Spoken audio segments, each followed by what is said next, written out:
Bismillah, mari kita lanjutkan ngaji filsafat kita.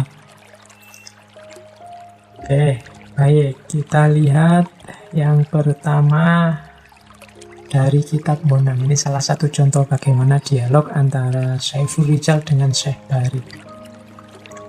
Itu Jawanya ada, saya bacakan sebentar, tapi nanti belakangan tidak saya baca biar tidak menghabiskan waktu. Mongko matur Rijal, ya guru amba, kadipun endi ma'rifati kang prakara punika, kadi kang kocap ing sastra, ma'rifatu dzatillah, ma'rifatu sifatillah, ma'rifatu af'alillah. Kadipun endi sang siptani katiga punika. Jadi Saiful Rijal bertanya, wahai guru hamba, bagaimanakah makrifat mengenai tiga perkara itu? Sebagaimana dikatakan dalam tulisan, ma'rifatu dzatillah, ma'rifatu sifatillah, ma'rifatu af'alillah. Apa maksud ketiga perkara itu? Ini sengaja saya angkat, saya dulukan tema tentang makrifat, tentang Allah ini.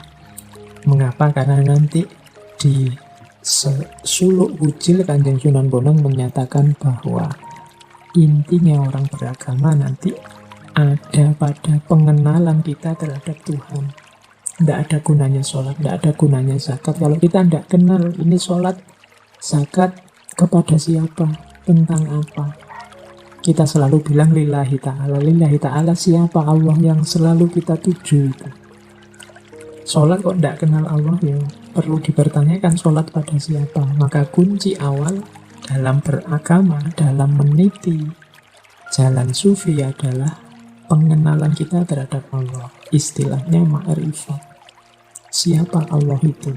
Dan kalau menurut kitab Bonang ada tiga konsep ma'rifat seperti yang ditanyakan oleh Rijal, yaitu ma'rifatu dzatillah, yang kedua ma'rifatu sifatillah, dan yang ketiga ma'rifatu af'alillah.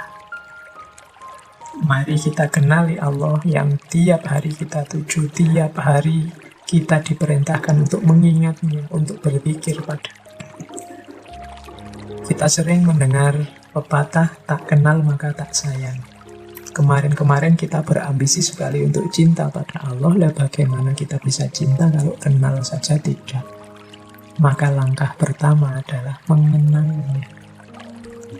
Dan kalau mengikuti primbon Bonang ini, mengenal Allah itu ada tiga aspeknya, yaitu mengenali zatnya, mengenali sifatnya, dan yang ketiga mengenali af'alnya. Syekh Bari lalu menjawab, wahai Rijal, arti ma'rifatu dzatillah adalah ketahuilah wujud Allah yang maha luhur itu tunggal, tiada sekutu baginya. Dia mempunyai sifat sedia, langgeng, kekal, maha suci, tidak berjisim, tanpa arah, tidak bercampur, hadir tapi tidak terlihat. Wujudnya langgeng dan maha suci dalam cintanya kepada dirinya. Wujudnya langgeng dalam kerajaannya dan tidak berubah dalam keindahannya. Jadi Allah dari sisi zat itu yang jelas, yang pertama wujud. Kemudian ya kalau dari sifat 20 yogi dan kemudian bakok dan seterusnya. Maha suci, tidak berjisim, tidak punya arah, tidak bercampur, tanpa arah, tidak bercampur, tidak terlihat. Susah menjelaskan zatnya Allah, maka biasanya menggunakan term tidak. Ini terjemahan dari laisa kamislihi syai'un.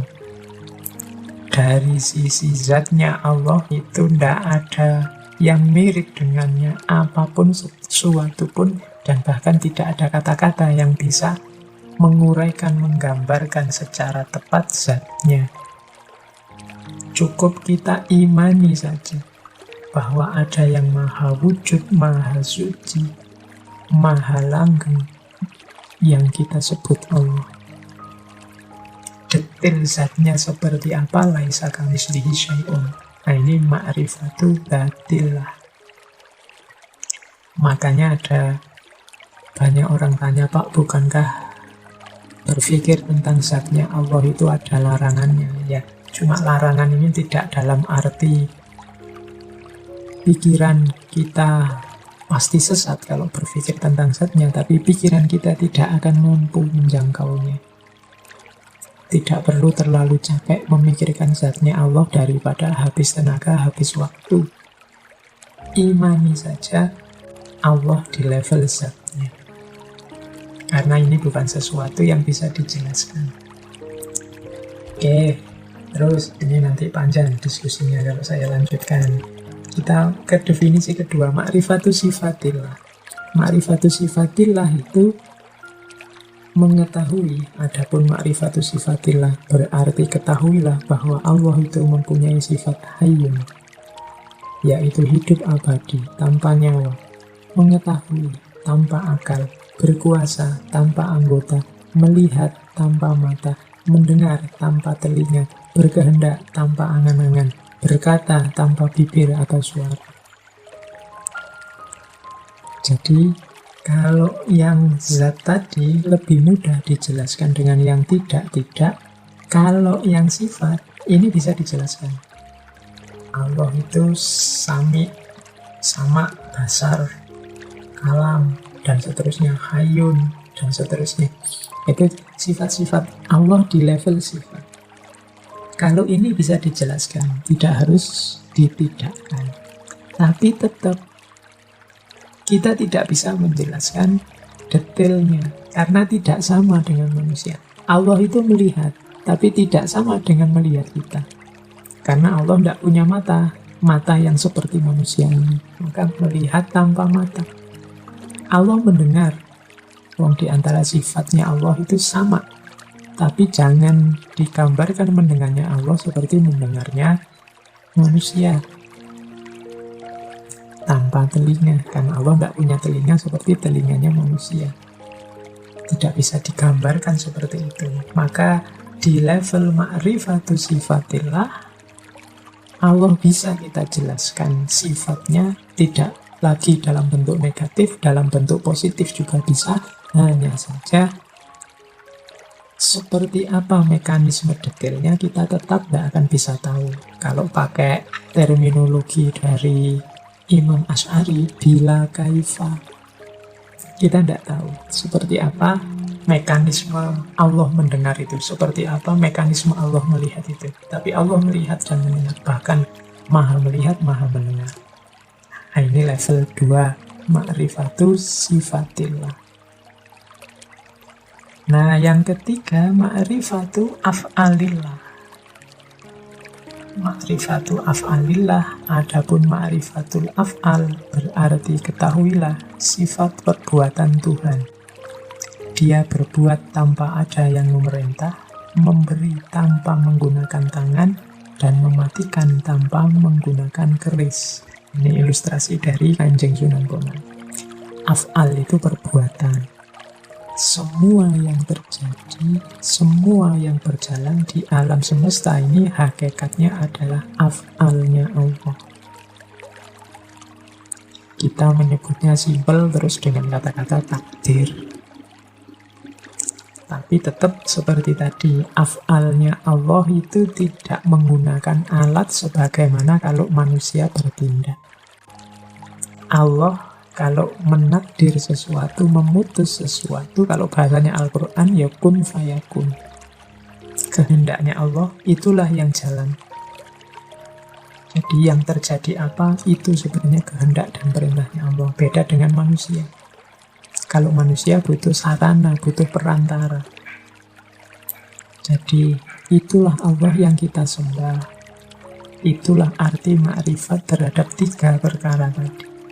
Ma'rifatul dzatillah di level zatnya memang susah dijelaskan, lebih mudah dengan model negasi, ditidakkan. Ada ma'rifatus sifatillah, sudah bisa dijelaskan secara positif, tapi bila kaifa, detailnya seperti apa, kita masih tidak mampu. Dan ma'rifatu af'alillah, kita melihat efek dari af'alillah adalah semua yang terjadi di alam semesta ini, termasuk segala hal peristiwa yang menimpa kita. Itu ma'rifatu af'alillah. Ini mancing ya, dari Primbon Bonang. Kadang disebut pitutur Syekh Hari. Kita cari lagi dari suluk yang lain. Misalnya kita ambil yang saya bawa ini dari suluk gentur atau suluk bentur. Kalau dalam bahasa Jawa istilah gentur itu artinya serius, tekun. Kalau orang ingin sukses kadang diberi tips gentur tapani, serius bertapa, serius tirakat. Suluk gentur berarti mengajarkan apa yang harus kita lakukan, kita jalankan secara serius dalam menuju Tuhan untuk mencapai kesadaran tertinggi. Ada bagian dari suluk gentur itu yang menarik, misalnya tentang syahadat. Katanya Sunan Bonang ada syahadat, namanya syahadat daim qaim. Jadi yang dilakukan oleh penempuh jalan sufi, orang yang melakukan suluk, itu yang dituntut sebenarnya tidak hanya syahadat lewat mulut, tapi syahadat daim qaim. Nanti syahadat ini ada 3. Syahadat daim qaim ini syahadat yang kesaksian yang dilakukan tidak dengan mulut, tapi dengan gerak-gerik jasmania. Misalnya kesaksian dengan gerak-gerik itu, kalau saya percaya dengan kamu, maka kalau kamu utang, tak utangi deh. Itu kalau kita sama temen. Jadi tidak perlu saya bilang, enggak kok, saya percaya kok. Tapi kalau diutangi, enggak gelem ngasih utang. Karena saya percaya, kamu tak utangi. Tanpa harus saya ngomong saya percaya padamu. Begitu kamu tak utangi, itu menunjukkan saya percaya padamu. Jadi ini kesaksian lewat tindakan.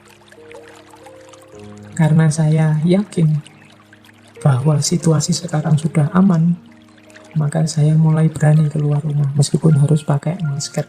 Ini menunjukkan keyakinan kita, kesaksian kita terhadap bahwa situasinya sudah aman, maka saya keluar. Tidak sekedar bikin postingan, teriak ke sana semana, sekarang sudah aman, sekarang sudah aman, tapi dia sendiri nggak berani keluar. Nah, syahadat daim qaim ini bersaksi atas kebenaran Islam, kebenaran Allah yang dibawa oleh Kanjeng Nabi lewat perbuatan. Nah, ini namanya syahadat daim qaim. Makanya orang yang akhir hidupnya adalah la ilaha illallah, berarti sampai akhir hidup orang ini menjalankan pola hidup tidak menuhankan apapun selain Allah, insya Allah dia masuk surga. Di syahadat yang daim qaim. Nah, ini bisa dilacak di suluk gentur atau suluk bentur. Di dalamnya juga ada uraian misalnya tentang fana. Ini yang kemarin belajar Syekh Siti Jenar, Al-Hallaj dan kawan-kawan itu kan banyak mode-mode uraian tentang fana. Kalau dalam suluk genturnya Sunan Bonang, ilustrasinya adalah kalau garam jatuh ke laut, maka dia lenyap. Tetapi tidak bisa dikatakan dia menjadi laut. Juga tidak bisa dikatakan dia tidak ada. Demikian pula apabila manusia mencapai keadaan fana, tidak lantas dia tercerap dalam wujud yang mutlak. Yang lenyap hanya kesadaran akan keberadaan atau kewujudan jasmaninya. Jadi fana itu tidak membuat manusia jadi Tuhan atau membuat diri kita terserap atau kepanjingan Tuhan. Fana itu kondisi ketika kita tidak sadar lagi, tidak fokus lagi, tidak ngopeni lagi aspek hidup jasmaniah kita, hidup duniawi kita, karena fokus kita sudah sepenuhnya ada pada Allah saja. Mirip seperti kalau teman-teman pernah mendengarkan kisahnya Laila Majnun itu kan. Yang dialami oleh Majnun di hadapan Laila adalah kondisi ketika fana. Ketika Majnun melupakan hakikat dirinya sendiri karena dirinya sudah penuh dengan Laila. Jadi orang fana itu ketika pikirannya, hatinya, fokus mentalnya, semua batinnya hanya Allah saja. Maka keberadaan dirinya terlupakan. Dirinya yang sedang sengsara, dirinya yang sedang kelaparan, dirinya yang sedang menderita sakit apa. Tidak jadi perhatian karena perhatiannya hanya Allah saja. Ini penjelasan dari Kanjeng Sunan Bonang tentang situasi fana. Tidak bisa diartikan fana itu manusianya jadi Tuhan. Atau manusianya hilang, yang ada tinggal Tuhan. Tidak. Jadi tidak kondisi suwung, juga tidak kondisi lenyap. Hanya saja kesadarannya yang teralihkan dari kesadaran manusia ke kesadaran tentang Tuhan. Penjelasan semacam ini bisa nanti digali dari suluk bentur. Nanti di suluk bentur juga melanjutkan tentang syahadat. Tadi dijelaskan ada 3 macam syahadat. Yang pertama ada syahadat mutawilah. Yang kedua ada syahadat mutawassitoh. Yang ketiga ada syahadat mutakhirah. Ini di suluk bentuk. Syahadat kita itu sebagai seorang muslim melaksanakan 3 syahadat ini. Yang pertama mutawilah. Mutawilah itu syahadat dulu ketika kita belum dilahirkan ke dunia ini. Silakan teman-teman dibuka ayat Al-Quran yang bunyinya alastu birabbikum qalu bala syahidna. Ini dulu sebelum kita lahir, Allah bertanya pada kita, bukankah aku ini Tuhanmu? Terus roh kita yang belum turun ke dunia bersaksi, qalu bala syahidna, iya, kami bersaksi. Ini kan juga syahadat, bersaksi. Jadi dulu kita sudah meyakini dan bersaksi bahwa Allah lah Tuhan satu-satunya. Terus kita turun ke muka bumi. Kita dilahirkan. Nah, saat lahir, begitu mampu berpikir, punya kesadaran, masuk ke syahadat yang mutawassitoh. Kita mendeklarasikan diri, asyhadu an la ilaha illallah wa asyhadu anna muhammadar rasulullah. Nah, ini syahadat yang mutawassitoh. Level 2. Dulu bersaksi sebelum kita lahir, dan sekarang bersaksi setelah kita lahir. Tapi jangan lupa, syahadat yang ketiga, syahadat mutaakhirah. Ini syahadat ini jelas dilakukan oleh para nabi, para wali, dan orang mukmin yang sejati. Syahadat mutaakhirah itu mirip syahadat daim qaim tadi. Tidak cukup kita hanya deklarasi tiada Tuhan selain Allah dan Nabi Muhammad adalah Rasulnya, utusannya. Tapi kita jalankan hidup yang menomorsatukan Allah dan mengikuti sunnahnya Kanjeng Nabi. Ini namanya syahadat mutaakhirah. Kalau kita menyatakan bahwa satu-satunya Tuhan hanya Allah, ya hidup kita hanya satu-satunya yang kita pertuhankan, ya Allah.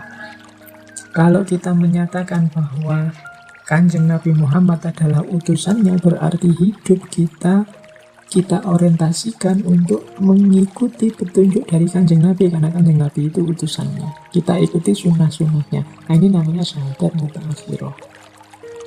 Dulu kita bersyahadat, kemudian ketika turun ke dunia kita juga sudah syahadat, tapi sempurna syahadat kita kalau juga tidak hanya dinyatakan syahadat itu, tapi juga dijalankan. Kalau di suluk bentur kemudian dijelaskan bila mana 3 syahadat ini dipadukan menjadi satu, maka dapat diumpamakan seperti kesatuan antara tindakan menulis, tulisan, dan lembaran kertas yang mengandung tulisan itu. Juga dapat diumpamakan seperti gelas, isinya dan gelas bening gelasnya, kacanya, kemudian isinya gelas dan penuhnya gelas. Tadi yang syahadat sebelum kita lahir itu seperti kertasnya. Kemudian ketika kita bersyahadat asyhadu alla ilaha illallah yang mutawasito tadi itu seperti ketika kita menulis. Kemudian ketika kita menjalankan syahadat tadi itu seperti tulisannya. Jadi terus sempurna, yo ada kertasnya, yo ada tindakan menulis, dan ada tulisannya.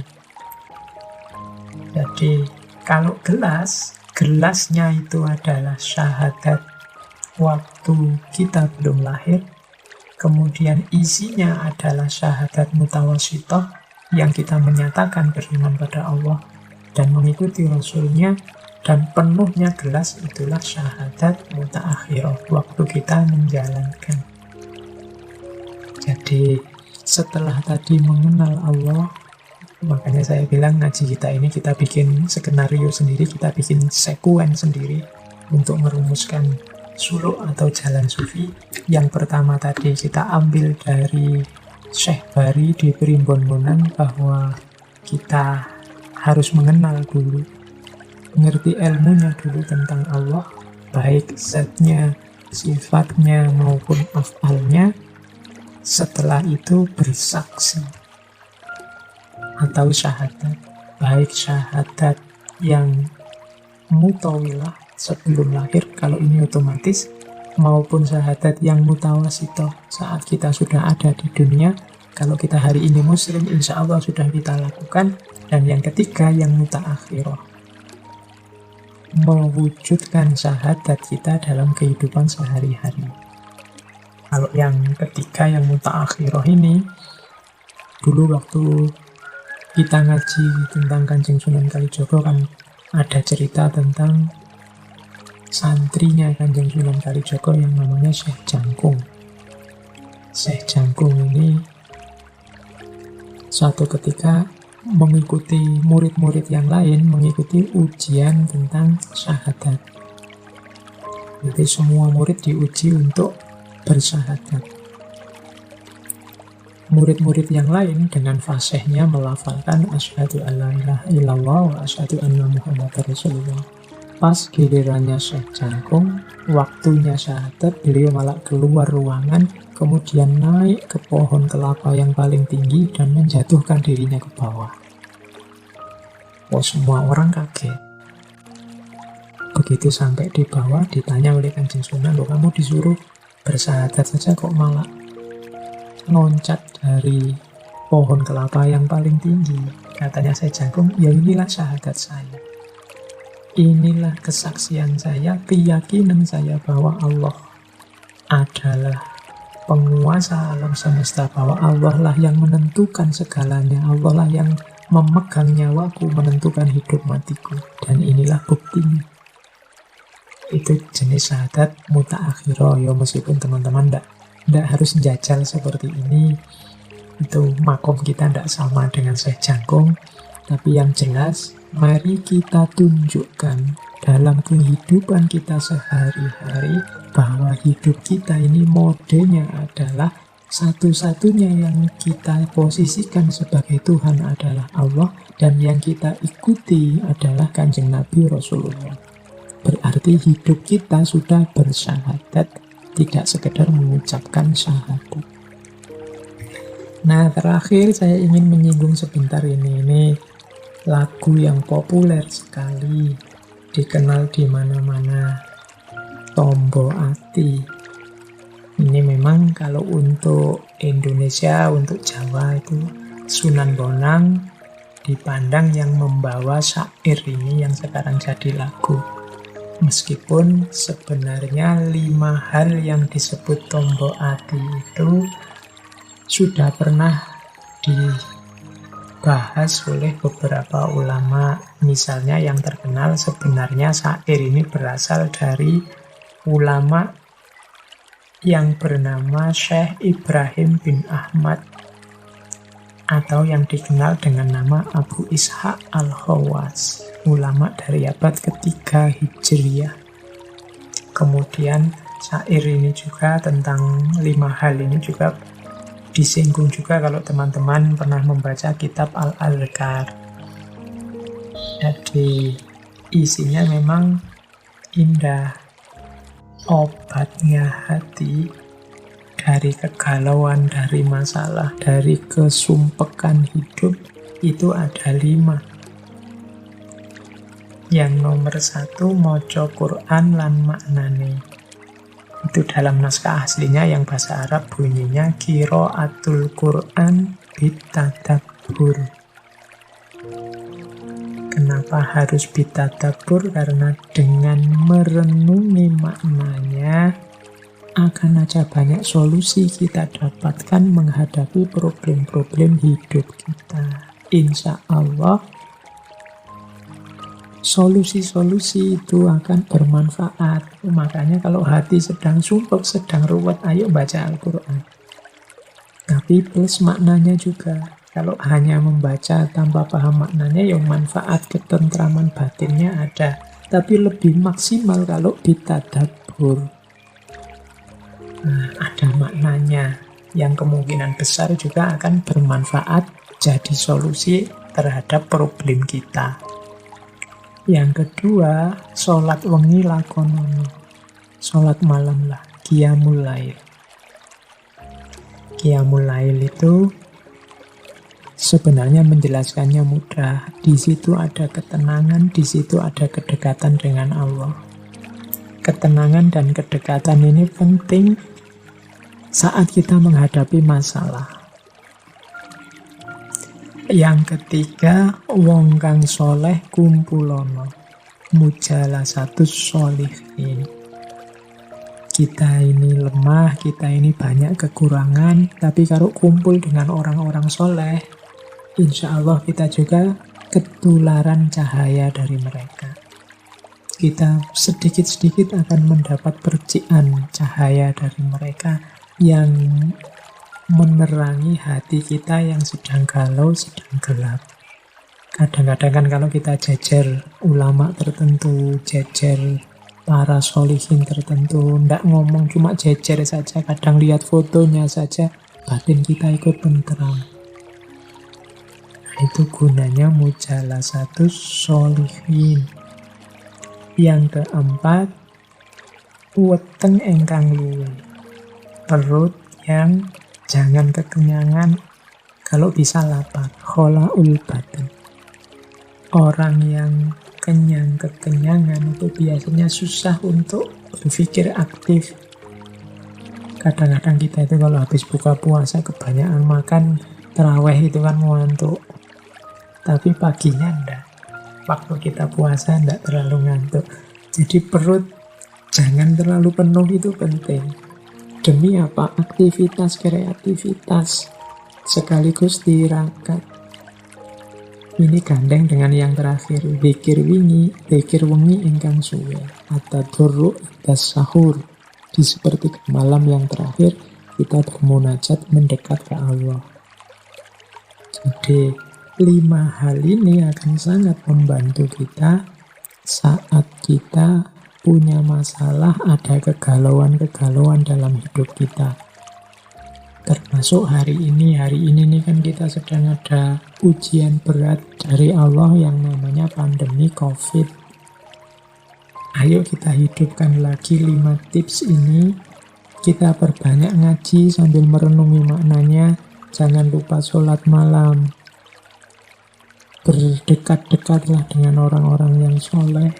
Kemudian perbanyak puasa. Kosongkan perut. Dan yang terakhir, selalu ingat Allah, khususnya di sepertiga malam terakhir. At-tadarru indas sahur.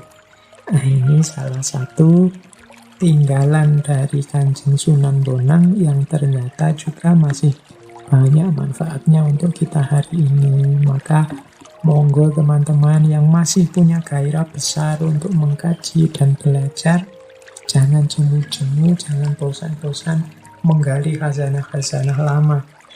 Dari situ kadang-kadang kita ketemu mutiara-mutiara terpendam yang tidak terduga-duga. Termasuk dari Kanjeng Sunan Kanjeng Sunan Bonang ini. Hari ini kita tengok sedikit-sedikit muatan dari suluk-suluk beliau. Silahkan diperdalam, silahkan dilanjutkan untuk menggali lebih jauh. Saya akhiri sekian sesi malam hari ini, sekaligus sesi para sufi Nusantara dari bulan Agustus. Insya Allah bulan depan kita akan ganti tema, biar tidak bosan, karena di antara strategi saya menjaga ritme biar kita semua tidak bosan, ya tidak cuma teman-teman termasuk saya dalam tema-tema, kita bikin diversifikasi macam-macam, kadang ke barat, kadang ke timur, kadang Islam, kadang Nusantara, macam-macam. Jadi insya Allah minggu depan temanya agak berbeda lagi, paling tidak untuk memperkaya wawasan kita, sehingga kita punya banyak alternatif, banyak senjata menghadapi berbagai masalah dalam hidup. Baik teman-teman, saya kira itu. Mohon maaf kalau ada salah ngomong, salah ucap, kalau ada keliru-keliru dalam penjelasan.